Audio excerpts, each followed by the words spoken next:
Hello new mummies, कैसे हो आप सब लोग। आई होप कि आपके मन में भी ढेर सारे सवाल चल रहे होंगे जिसका आंसर आज मैं आपको देने वाली हूँ। और वो कौन से सवाल है आपके मन में और वो कौन से जवाब मैं आपको देने वाली हूँ, तो वीडियो जो है लास्ट तक ज़रूर देखिएगा। जब आपके घर में एक नन्हा मुन्ना मेहमान आ जाता है तब आपको उसकी बहुत ही केयर करनी होती है। तो सबसे पहले बात हम ये करेंगे कि कैसे हम अपने बेबी की जो है केयर कर सकते हैं, कैसे कर सकते हैं और उससे कैसे कैसे समझ सकते हैं, कैसे उसके साथ कनेक्ट हो सकते हैं अपने बेबी के साथ। तो सबसे पहली बात जो मोस्टली बहुत सारी मदर्स के क्वेश्चंस आते हैं कि हमारा जब बेबी हुआ था, उसके होने के टाइम पर उसका वेट बहुत था, बट जैसे ही वो बॉर्न हुआ 2 से 3 दिन में उसका कुछ ग्राम है ना, जैसे 3 किलो 200 ग्राम का था बेबी जिस टाइम वो हुआ था, उसके बाद वो कम होकर सिर्फ 3 किलो का ही रह गया। तो ऐसा क्यों होता है? तो पहली बात तो इसमें टेंशन लेने की तो कोई बात ही नहीं है, क्योंकि ये हर बेबी में होता है। क्योंकि जैसे ही बेबी बॉर्न होता है तो बेबी की जो पूरी बॉडी में स्वेलिंग आई हुई होती है, तो 2 से 3 दिन के अंदर बेबी की बॉडी पे जितनी भी स्वेलिंग होती है वो सारी निकल जाती है, जिससे कि बेबी का वजन कम हो जाता है। और ये नॉर्मल है और ये सारे ही बेबीज में होता है। ओके, इसलिए आपको टेंशन लेने की कोई बात नहीं। और सेकंड जो बात है बेबी की नींद पर, कईयों की जो बेबी होते हैं जी, देखिए जो बेबी की जो नींद होती है हर एक बच्चे में अलग होती है। किसी के बेबी ज़्यादा सोते हैं, किसी के बेबी कम सोते हैं, किसी के बेबी दिन में सोते हैं तो किसी के बेबी रात में सोते हैं। हर एक बच्चे की नींद अलग होती है। किसी भी बच्चे को अपने बच्चे के साथ कंपेयर ना करें। ओके, कि वो कम सोता है ये ज़्यादा सोती है, कि वो ज़्यादा सोता है और ये कम सोता है। ओके, तो कंपेयर बिल्कुल भी ना कीजिए। जब मेरा बेबी हुआ था तब वो दिन में सोता था ज़्यादातर, और अगर वो जागता भी था तो उसे अगर शुशु पॉटी आती थी तो, या जब उसे भूख लगती थी तो, नहीं तब वो बहुत ही कम जागता था 1 महीने तक। उसके बाद थोड़े टाइम तक फिर वो जागने लग गया, फिर उसकी नींद कम होती गई। बट कई बच्चों में तो ऐसा होता है कि बच्चे 10-10 घंटे लगातार सोते ही रहते हैं, तो ये चीज़ भी बहुत ही नॉर्मल है।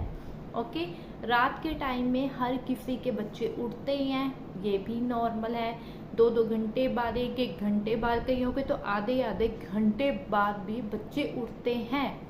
ओके, और ये क्यों उठते? या तो उन्हें कोई वॉशरूम वगैरह आया हुआ होता है क्लीन करने के लिए, या फिर बच्चे को कई बार कॉलिक होती है, या फिर बच्चे आपके साथ खेलना चाहते हैं, या फिर बच्चे को भूख लगी होती है। ओके, तो इसमें भी कोई टेंशन लेने की बात नहीं है कि बेबी कम सोता है ज़्यादा सोती है। ओके, बिल्कुल नॉर्मल चीज़ है ये। एंड थर्ड जो चीज़ है वो है बेबी की मसाज।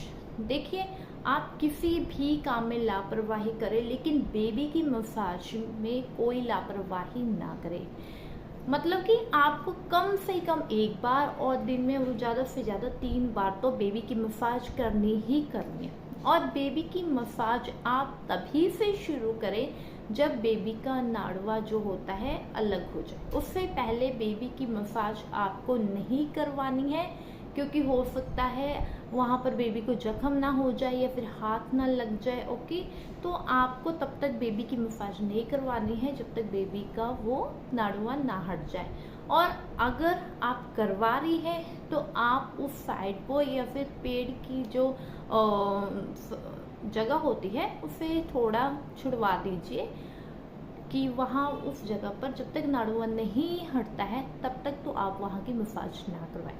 और मसाज करवानी बहुत ही इम्पोर्टेंट होती है, इससे बेबी को रिलैक्स मिलता है, बोन स्ट्रांग होती है एंड बच्चे के लिए बहुत ही अच्छा होता है। ओके, एंड सबसे जो मेन बात होती है, जब भी आप बेबी की मसाज कराएं तो ये ज़रूर देख लें कि आप कौन सा ऑयल यूज़ कर रहे हो, एंड जो सा ऑयल यूज़ कर रहे हो कहीं वो आपकी बेबी को हार्म तो नहीं कर रहा। एंड सबसे इम्पॉर्टेंट बात, सबसे इम्पॉर्टेंट पॉइंट ये होता है कि जिस भी जिस भी आप इंसान से बेबी की मालिश करवा रहे हैं, आपको उसका एक्सपीरियंस भी चेक करना है। एंड बच्चे के मामले में कोई लापरवाही नहीं करनी है, को पास पे बैठकर उनसे मालिश करवानी है। और ध्यान रखिएगा कहीं वो बेबी की ज़्यादा ज़ोर से, ज़्यादा हार्ड तरीके से मसाज ना करें। आप उन्हें खुद स्पेशली कहें कि बेबी की मसाज बहुत ही सॉफ्टली करनी है। जैसे जैसे बेबी की ग्रोथ होती जाएगी, बेबी बड़ा होता जाएगा, वैसे वैसे आप बेबी की मसाज थोड़ी कर सकते हैं, क्योंकि बेबी अभी न्यू बॉर्न होता है, छोटा होता है, इसलिए हम ज़्यादा जोर नहीं लगा सकते। ओके, नहीं तो अगर हम ज़्यादा जोर लगाएंगे तो बच्चे की हड्डी जो है क्रैक होने के चांसेस भी बन सकते हैं। तो इस बारे में बहुत ध्यान रखें और कभी भी अपने बच्चे को झटके से ना उठाएं और ना ही अपने बच्चे को उठा के सिर के ऊपर कभी लेके जाएं। ओके, कभी भी बच्चे को ऐसे ना उठाएं, हमेशा उसके सर के नीचे हाथ रख के ओके फिर ही उसे ऐसे लैप वाली पोजीशन में लेके बैठाएं। ठीक है, आई होप कि आपको ये मेरी बातें सारी ज़रूर समझ में आ रही।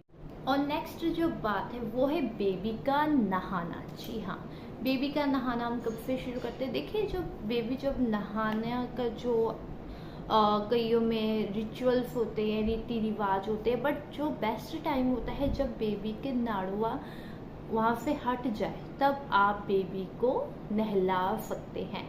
और देखिएगा ज़रूर कि वहाँ पर कोई जख्म तो नहीं बन रहा है। ओके, अगर ऐसा कुछ है तो आप डॉक्टर के पास ज़रूर जाएं, ज़रूर विजिट करें। और बेबी को जिस भी साबुन से, जिस भी चीज़ से आप नहला रही हैं, जिस भी साबुन से आप नहला रही है, तो उसको भी ज़रूर ध्यान में रखें कि क्या ये बेबी के लिए सेफ़ है।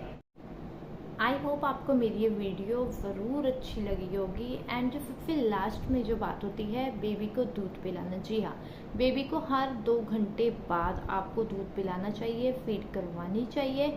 और ध्यान रखिएगा दूध पिलाने के बाद बेबी को डकार भी ज़रूर दिलाएं और बेबी को कहीं कॉलिक ना हो जाए, इसके लिए आप बेबी के बेली बटन पर हींग का जो पानी लगा सकते हैं, पेस्ट लगा सकते हैं। आई होप आपको मेरी वीडियो अच्छी लगी होगी। मिलते हैं नेक्स्ट वीडियो में, तब तक के लिए टाटा, बाय बाय।